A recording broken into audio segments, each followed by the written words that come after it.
All right, we get to spend some time in the Bible. That's exciting, right? Yes. And these days we are going through the Ten Commandments this summer.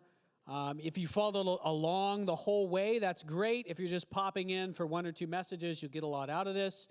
We're dealing with some really light topics, things like murder and adultery. And yeah, that's where we're at this week. Today we're on adultery, the seventh commandment. And so before we jump into it, it's probably not going to go, the message is probably not going to go where you expect it to go today. I think you'll learn a lot about not just that commandment, but the whole kind of biblical view of the world, how God sees things today.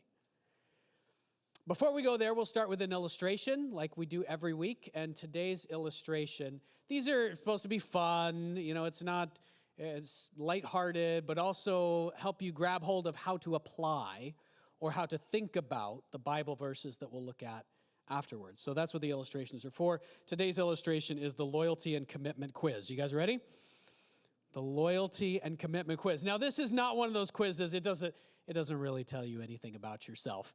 It's only made to make a point, I guess. Okay, so first one, some of these go from the ridiculous to the absurd. All right, so loyalty and commitment. Are you loyal to your favorite flavor of ice cream? When you find a new flavor of ice cream that you like so much, what do? Do you switch to it right away and drop your old favorite? Like maybe, vanilla has been your favorite since you were a little kid, and you find you now like cookies and cream. Are you going to switch flavors of ice cream? Or are you the kind of person who's going to stay, nope, once it's my favorite, it's always my favorite, and I will stick with it even if I don't like it anymore. I'm going to stick with it until I die. Which one? Okay. Let's go through a few of these. Some of you are going to switch. I mean, most of us would probably switch. It's ridiculous. I'm probably the only person who would stick with their old flavor even if you don't like it anymore. But, some of us are in different places with our personalities. Okay, what about this? What about your bank? Okay? Do you have a deep, abiding, committed relationship with your bank, or do you just switch whenever you want? Okay, now this is it's a little bit higher. When your bank offers a sign-up, when a new bank offers you a sign-up bonus, those things, they're going to give you an iPad or something, or $500. Do you switch your bank to get the best deal, or do you keep your account with the same bank for life? You're never going to change. Which one are you? You can just think. If you want to yell these out, you can. If you just want to think about them, you guys are going to keep your bank for life. Okay, what about this? What about when you move across town? What do you do with your doctor and your dentist?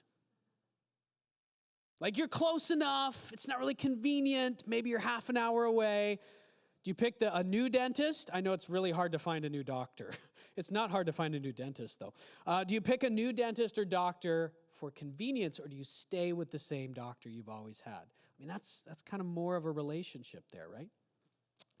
What about work? What about if another company offers you more money? Do you take the new job right away, or do you stick with your company out of commitment to the team? Now we're getting more in the middle, right? This is hard to know. It depends. What is your job, right? How long have you been there? What's the team like? What's the meaning and purpose of you being in that? Okay, so, all right, what about this now? What if a friend lies to you or stabs you in the back? Not literally, but figuratively. Do you walk away and find new friends, or do you stand by them and work it out? You don't have to answer this one. Don't answer. You can keep it to yourself. Just think. Because these are getting deeper now. Okay, what about this? What about your kids? If you're a parent, when your kid's 18, do you say, whoo, I'm finally done, get out of here? Yes, that's the right answer. That's clearly what the Ten Commandments are going to say. Or do you love and support your children for life? Maybe in different ways, but no matter what, no matter what. Or last one, and this really is the last one in order of progression. If your marriage isn't making you happy, do you trade your spouse in for a better option? Or do you stay faithful for life no matter the cost? And this is this is clearly where this illustration is going. This is what we're going to talk about today. And in that seventh commandment, this is going to be the heart of the matter. All right, so a short reminder of where we're at in the Ten Commandments. We're talking about them. This picture is an ancient carving of a depiction of the Ten Commandments. The subtitle of this series is Foundations of the World. We are viewing the Ten Commandments in a particular way, the way that the Bible views them. They are not arbitrary rules that God laid down just because he had to come up with something. They are principles that govern the universe. They have everything to do with who God is and therefore what the world is actually like. And because of that, they are the way the Lord intended human life to operate. And if we don't operate by them, we are running into reality, as they say. And there are consequences to not operating by them. We've been through a lot of them already. Do you remember what they are so far? There's 2 tablets. We talked about that last week. These 10 commandments were inscribed on stone by the finger of God. Moses chiseled out the tablets out of a stone part of the mountain, but the Lord himself inscribed the 10 commandments. The first tablet had the commandment, no other gods besides the Lord. These commandments were first for the Israelites, but now they are for the whole world, really, in a slightly different way maybe than they were for the Israelites. But no other gods besides the Lord, no images or idols. You cannot make something and then pretend it's God and worship it. Not misusing the name of the Lord. Keeping the Sabbath day, remembering it. Honoring your father and your mother. That's the 5th commandment, and that's the first tablet. Then the second tablet, we're just into it. The first commandment on the second tablet was last week, no murder. You shall not murder. And we spent a lot of time talking about what murder means and how to get out the roots of murder in our hearts. And then today's commandment is number 7, no adultery. Here it is. It's very short. And we were in Bible study, the Bible study before church at 8:30 if you want to come on Sundays every week. And even though the commandment, like last week, is very short, we spent the entire hour talking about it in depth and didn't even scratch the surface, really, on what this commandment means. You shall not commit adultery. Before we dive into it, I'll give a little bit of a warning or a qualification. I'm not going to talk a lot about divorce today. I'm not going to talk a lot about unfaithfulness in marriage and how to respond to that. There is stuff in the Bible on that. That could have been where we went today, but that's not where we're going to go because that's not the main context of the 10 Commandments. But if you are a person who has been through unfaithfulness in marriage or divorce, just remember as we go through all of this, none of this today is an indictment of you. The Lord God is very gracious. He is full of steadfast, abounding love. And anything can be redeemed in Christ. Anything. So no matter what I say, explaining this commandment today, don't take that as an indictment if that is something you've experienced in your life. But we're going to look at what this commandment means because I think this commandment for people, especially outside the church, for non-Christians, or for just anybody in our culture in North America today, this is one of the harder ones on the second tablet to understand why it's a commandment. I think almost anyone can look and say, okay, thou shalt not murder. Okay, yeah, like duh, right? That's obvious. It's bad to murder people. What comes after this one? What's the 8th commandment? You shall not steal. Right? That obvious, right? It's bad to steal. You should not commit false testimony against your neighbor. So lying about people in order to get your way. Obviously, that's bad. Coveting is the last commandment. So like being jealous of other people and trying to get what they have. Most people in our culture today will understand and be able to say, yes, okay, those commandments, at least the ones on this second tablet, are easy to understand. But I think many people question this command, say, why is this so bad? Why is this so bad that it's listed among the 10 commandments. And not only that, there is, as we've said, there's an order to these 10 commandments. So on each tablet, in a sense, they go from, they start out with the most important commandment. And so the violation of that commandment is the worst. And so on the second tablet, you start out with murder, which is the very worst thing a person can do to other human beings. And then the second commandment is you shall not commit adultery. What does that mean about it at the level of how bad is God is viewing this as how important? It's up there with murder. That's what it's saying. Committing adultery is up there with murder. I think for many people in our culture, that is kind of mind-boggling. There are a few different reasons for that.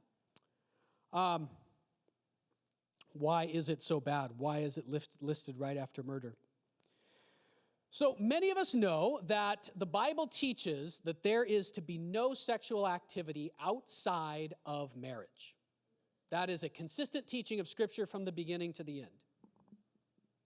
And that teaching is all over the book of Exodus. So this is in Exodus chapter 20, that's where we're at. It's all over the book of Exodus and the books around it, that the only kind of sexual activity that's okay, that's good, actually, it's very good, is inside a marriage between one man and one woman. And we'll see that in a minute when we'll look at Genesis chapter 2 and where that comes from in the beginning with Adam and Eve. But that is not actually what this commandment is prohibiting. Now, Jesus expands this. If you get to Matthew 5, Jesus talks about how really the roots of adultery are lust, right? And so it's connected to the desire that people have to, have sexual activity or physical intimacy outside of marriage. But what this command is specifically prohibiting, and the Hebrew word that's here is not the Hebrew word for sexual immorality, which means all the different things, all the different ways people can mess up that area of life. The word here is a very specific word.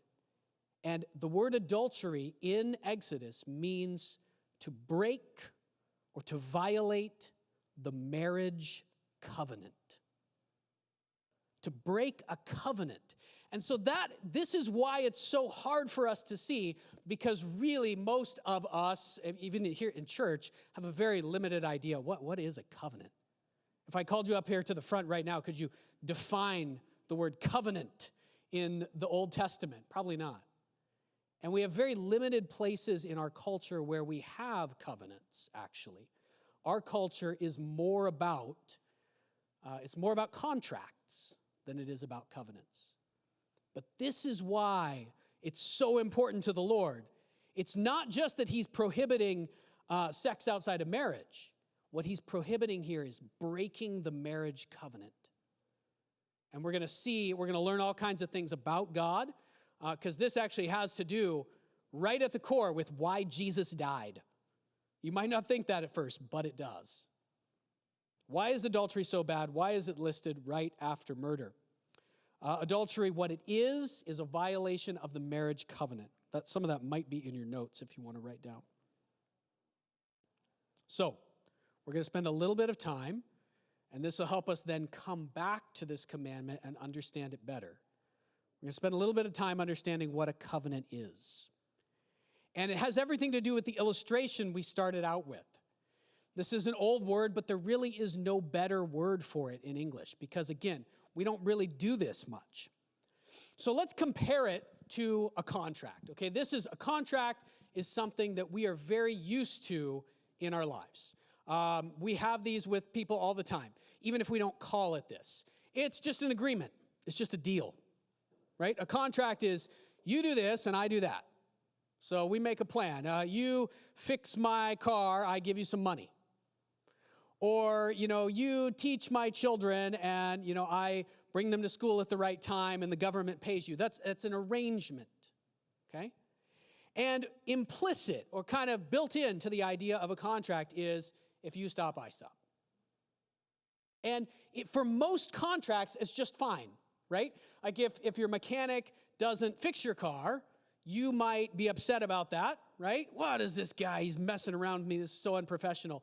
But he's not going to go to jail for that. You know, it's not like he hasn't deeply wounded you. You just take your car back and take it to a different mechanic, right? But a covenant is a different kind of idea. In a sense, we could call this contract, we could call it has to do with a transaction, right? And we're very used to that idea in our culture. A covenant is something very different. A covenant means we are bound together forever. That's what it means. And therefore, some things happen as a result. A covenant is not about a bunch of rules. And we say this a lot at Community of Hope. Is the Bible a book of rules? It is absolutely not a book of rules. Absolutely not. In no way is it a book of rules. Does it have some rules in it? Yeah. But they're all these kind. They're all this, okay? Every rule in the Bible has this idea behind it. We are bound together forever. Therefore, here's the stuff we're going to do. Therefore. All right, so a covenant. Another way we could think of a covenant is a covenant has to do with identity.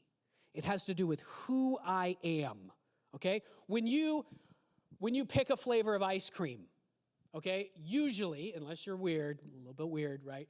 That doesn't have to do with your identity. You don't become a person who's deeply committed to French vanilla or whatever it is, right? That's who you are forever. No. But when you do certain other things in life, when you have children, when you get married, what is supposed to happen, not always happens. What's supposed to happen is a deep change in who you are. Another way to think of it, especially kind of manly way to think of it, is as a blood vow, right? This is something that you are vowing, this is going to happen, this change is going to happen, and it's going to be permanent on penalty of death. With my own blood, with my own life, I make this vow.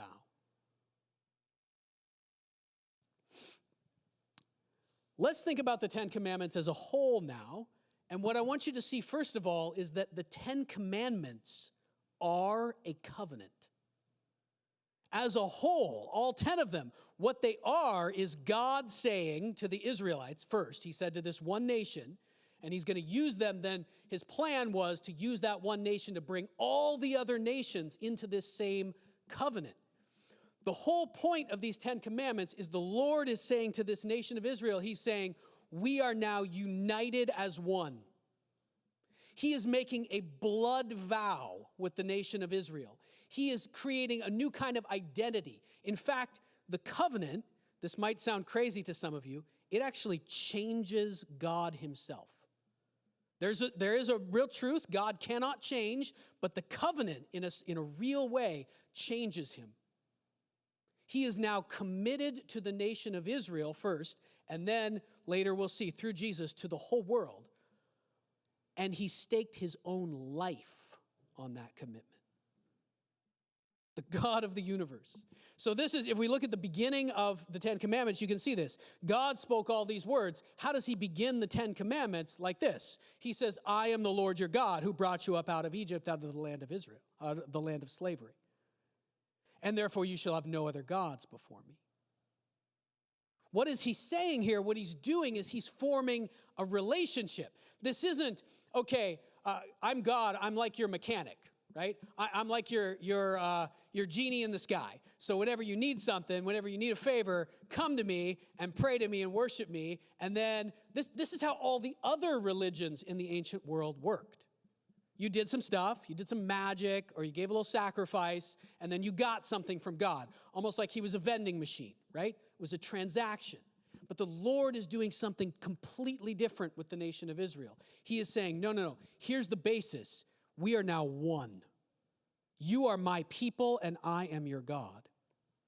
And therefore, here's how we're going to live together. That's what the rest of the Ten Commandments are. Jump into Genesis 2, and you can see a covenant form now, not between God and human beings. You do see that in Genesis as well, but here between Adam and Eve, the first two human beings. The man had just named all the animals, which must have been an incredible thing.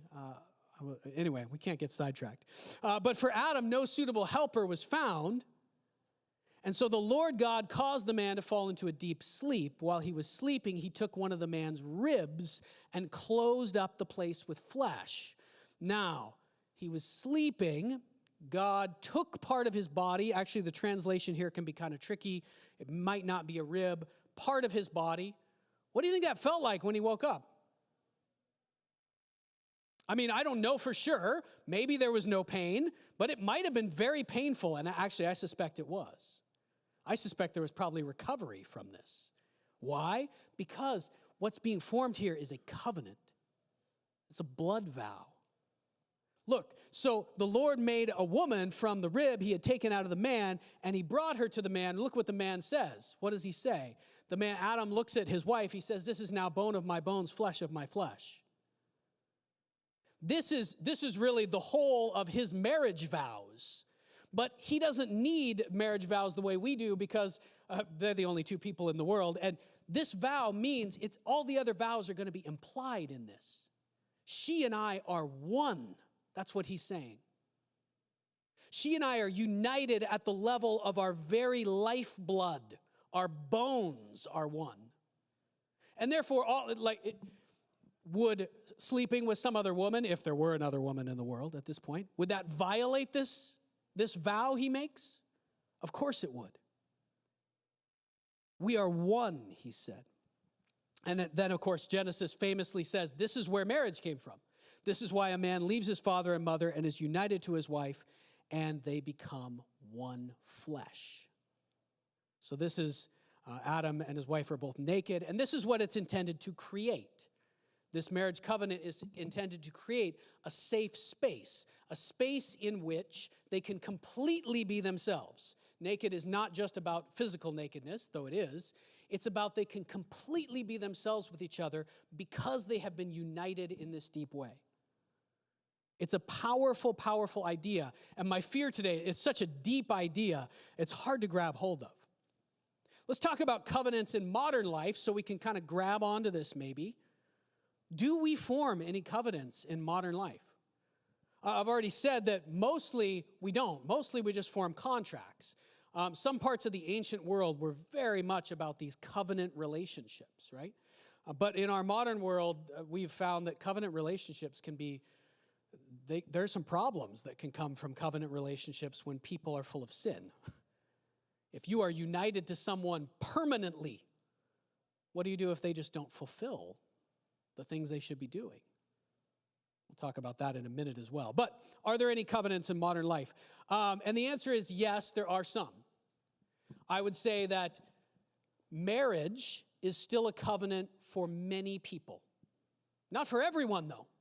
Some people enter into marriage and they very much think of it as a contract. We're going to do this stuff for each other, and if it doesn't work out, it kind of doesn't work out. And I would challenge you, if you are a married person today, to think about, how do you think about your marriage? Is your marriage, yeah, we're here for each other, but there's a goal, and we're really trying to achieve that goal together. If we didn't, maybe there would be some way in which our marriage could be broken. Like if this person really backstabbed me in some deep way, betrayed me in some deep way. Or do you think of your marriage as a blood vow? We are now one unto death, no matter what. Well, what if the worst happened? What if this person did everything evil to me? It's a blood vow. It's unto death.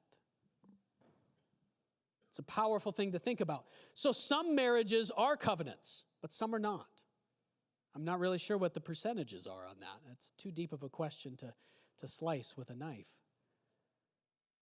The place that covenants are formed most often, and I think we can see it most clearly in the modern world, is that covenants are still formed quite naturally between most parents and children. Not all. Some parents really do have the idea that, okay, my child, it's just sort of a temporary thing, right?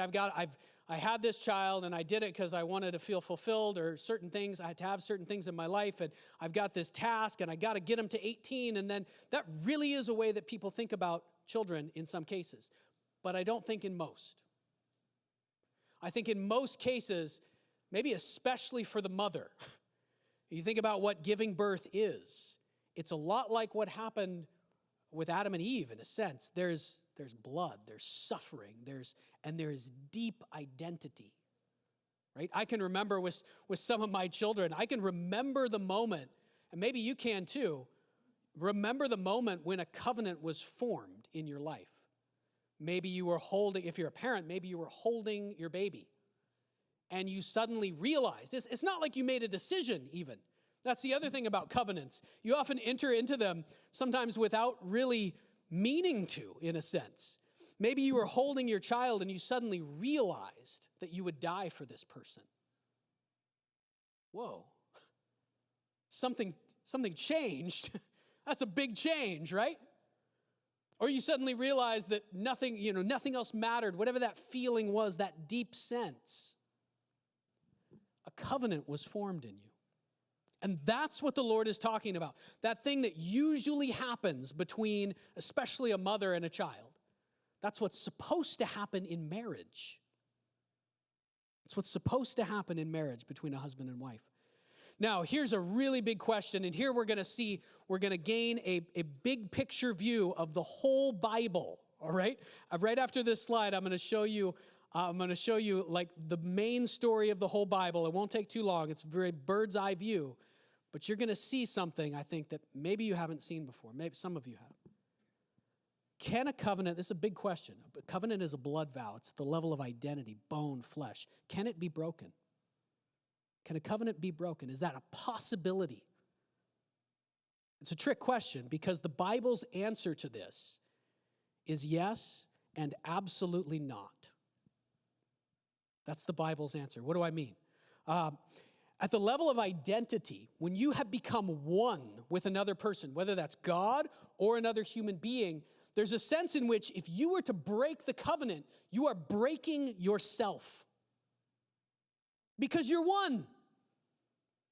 Now you're starting to see why adultery is such a such an important commandment. It's right up there with murder. If you break a covenant, you are breaking yourself, as well as the other person, as well as lots of people around you. But you can't just get away from it like you can walk away from a contract. That's not possible. So if we think about the covenant, when the Lord first formed the covenant with Abraham, okay, way back in Genesis, what he did, and this was an ancient ceremony, right? He actually cut some animals in half, and the Lord passed between the animals that were cut in half. And that was an ancient Near Eastern way of saying, I am swearing this covenant on my own life.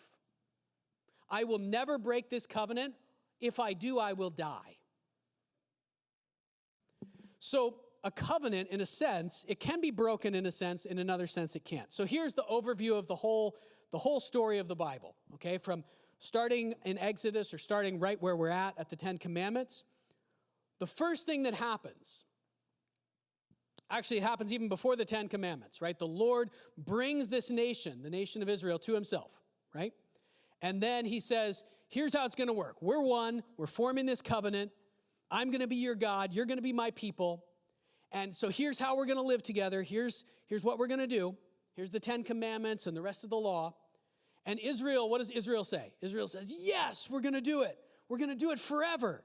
And then they immediately break the covenant. They immediately break the covenant over and over and over again.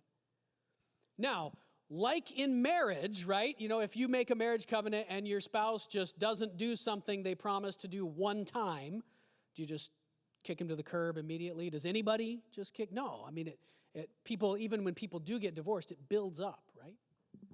So over hundreds and hundreds of years, the Lord is working with Israel, trying to get them back, but they keep on breaking the covenant. And finally, it's broken so much that there's a point in the book of Jeremiah where God himself declares that the covenant has been broken, as if it's never going to be again. And the result is suffering, destruction, and death. The nation of Israel goes into They're in exile for a really long time. Much of the city dies. It's really, really horrible. Okay? But, and this is the point of the big story of the Bible. This is why the Lord sends Jesus into the world to die for the world. Because, what do we say? Last week, we just did communion, right? Bread in the cup, right? What did Jesus say when he was with his friends at that table at the Last Supper, and he held up the bread, and he said, "This is my body, which is for you." And then he held up the cup. You remember that part? We say this every month. And he said, "This cup is a new covenant in my blood." So even though Israel has violated the covenant over and over and over and over and over with the Lord, so much so to the point where the Lord says, this just cannot go on. It's so destructive, it's so wrong, I just have to end the whole thing. The Lord has sworn on his own life.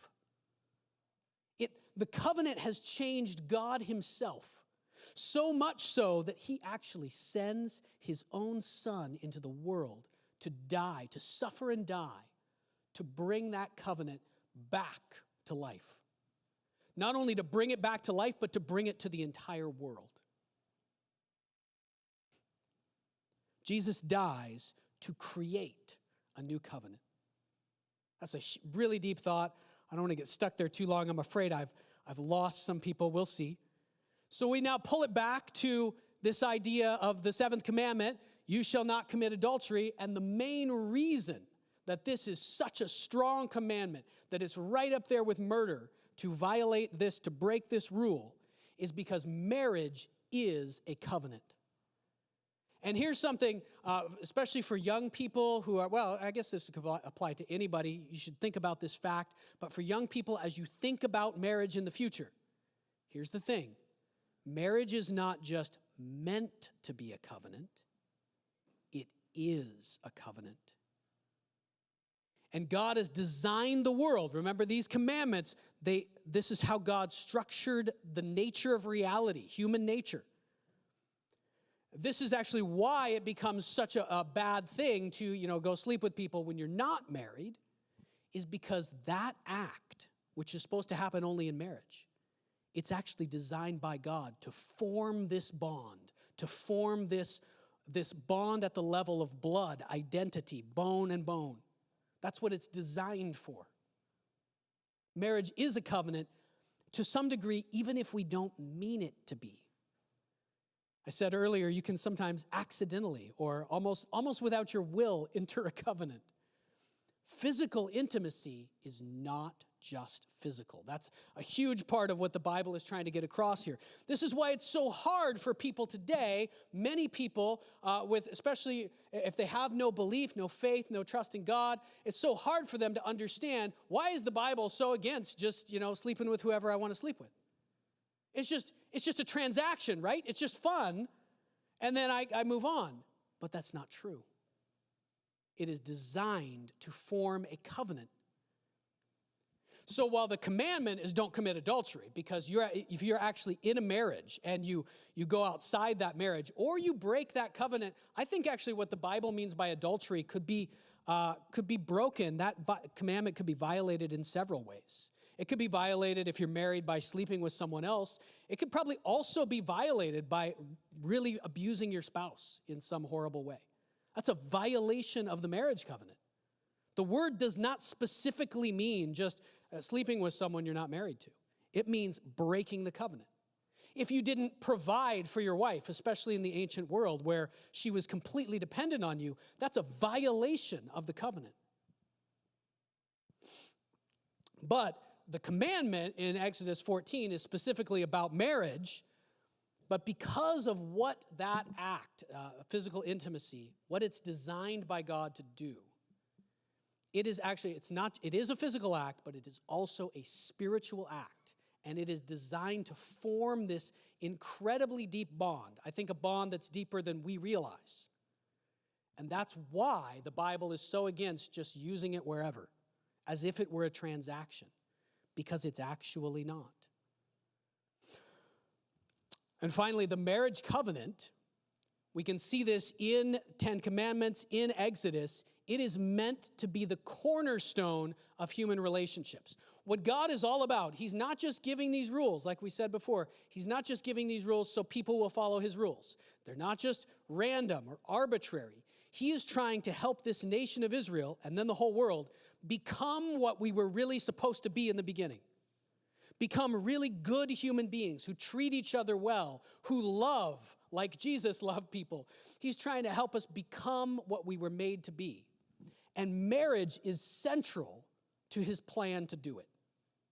The marriage covenant is made to be the cornerstone of human relationships.